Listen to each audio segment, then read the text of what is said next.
Perfect brownie ঘরে খুব সহজেই কিভাবে তৈরি করা যায় সেই রেসিপি আজকে শেয়ার করব। সেই সাথে এই ব্রাউনিটা কিন্তু গরমের সময় আইসক্রিমের সাথে সার্ভ করলে খেতে দারুণ লাগে। যে কোনো রেস্টুরেন্টে ব্রাউনি খেতে গেলে কিন্তু অনেক চড়া দামে কিনে খেতে হয়, আর ঘরেই কিন্তু একদম কম খরচেই সহজেই এই পারফেক্ট ব্রাউনিটি তৈরি করে নিতে পারবেন। আসসালামু আলাইকুম ভিউয়ার্স, ওয়েলকাম করছি আমার চ্যানেলে নতুন আরও একটি নিউ এপিসোড দেখার জন্য। ব্রাউনি তৈরির জন্য প্রথমে মোল্ডটা প্রিপারেশন করে নিচ্ছি। এর জন্য একটি হিটপ্রুফ পাত্র নিয়েছি আর সামান্য একটু তেল ব্রাশ করে এক পাশে রেখে দেব। এরপরে শুকনো উপকরণগুলো চেলে নেব।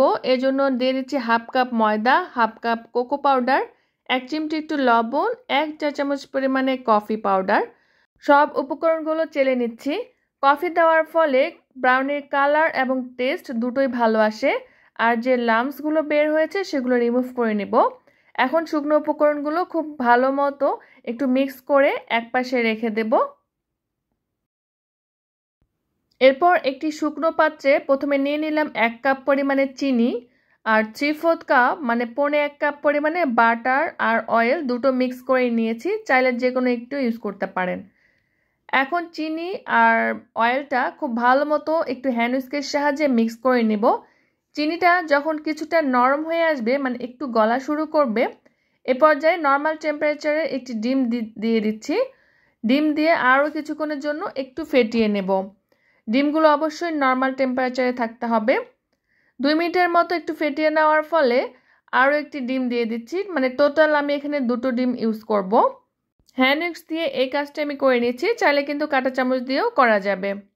সবগুলো খুব ভালো মতো একটু বিট করে নিচ্ছি যতক্ষণ না পর্যন্ত চিনিটা ভালো মতো গলে যায়।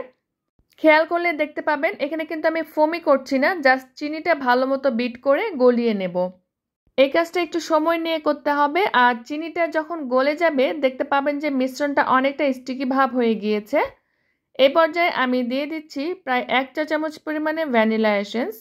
ভ্যানিলা এসেন্স দিয়ে আরও একটু সবগুলো ভালো মতো মিক্স করে নিয়ে আমি যে শুকনো উপকরণগুলো চেলে রেখেছিলাম সেগুলো দিয়ে দিব। এরপরে একটি স্প্যাচুলার সাহায্যে আমি আলতো করে সবগুলো ঘুরিয়ে ঘুরিয়ে এভাবে মিক্স করে নিচ্ছি। চাইলে কিন্তু হ্যান্ড উইস্কের সাহায্যেও মিক্স করতে পারেন। খেয়াল রাখতে হবে যেন কোনো রকমের লাম্পস না থাকে। আর একটা পর্যায়ে দেখতে পাবেন যখন খুব ভালো মতো মিক্স হয়ে যাবে, স্মুথ একটা বেটার তৈরি হবে। আর ব্রাউনির এই বেটারটা কিন্তু তুলনামূলক একটু থকথকে হয়, খুব বেশি পাতলা হয় না যেমনটা কেকের বেটার হয়। এটা তুলনামূলক একটু ঘন হবে। এরপরে 1/3 কাপ পরিমাণে চকলেট চিপস খুব ভালো মতো মিক্স করে নিয়েছি। আর আমি এখানে ডার্ক চকলেটও দেব। আর চকলেটটা আমার প্রায় 1/3 কাপ পরিমাণেরই হবে। আর চকলেটটাকে আমি এভাবে ছোট ছোট করে গ্রেট করে নিচ্ছি। এরপরে চকলেটগুলো দিয়ে এই মিশ্রণের সাথে আরও একবার ভালো মতো মিক্স করব। ব্রাউনির মেইন যে টেস্টটা আসে সেটা কিন্তু চকলেট থেকেই আসে, আর চকলেটটা দিলেই কিন্তু ব্রাউনির টেস্টটা আরও বেশি বেড়ে যায়। ভালো মতো মিক্স করা হয়ে গেলে আগে থেকে রেডি করে রাখা মোল্ডের মধ্যে ঢেলে দিচ্ছি। আর একটু ট্যাপ ট্যাপ করে দিতে হবে যেন ভিতরে কোনো রকমের বাবলসে ক্রিয়েট না হয়। এরপরে আমি ইলেকট্রিক ওভেনটি প্রায় 10 মিনিট আগে প্রিহিটেড করে নিয়েছি। ওভেনে 180 ডিগ্রি সেন্টিগ্রেড তাপমাত্রায় প্রায় 30 থেকে 40 মিনিটের জন্য বেক করে নিয়েছি। চাইলে কিন্তু সেমভাবে আপনার চুলাতেও আমরা যেভাবে কেক বেক করি সেভাবে বেক করে নিতে পারেন। আর প্রায় 40 মিনিট পরে ব্রাউনিটা আমি বের করে নিয়েছি। টুথপিকের সাহায্যে চেক করে নিতে হবে, যদি কোনো রকমের কাঁচা ভাব থাকে সেক্ষেত্রে আরও 5-10 মিনিটের জন্য বেক করে নিলেই হবে। ব্রাউনিটা পুরোপুরি ঠান্ডা করে আমি কেটে নিয়েছি।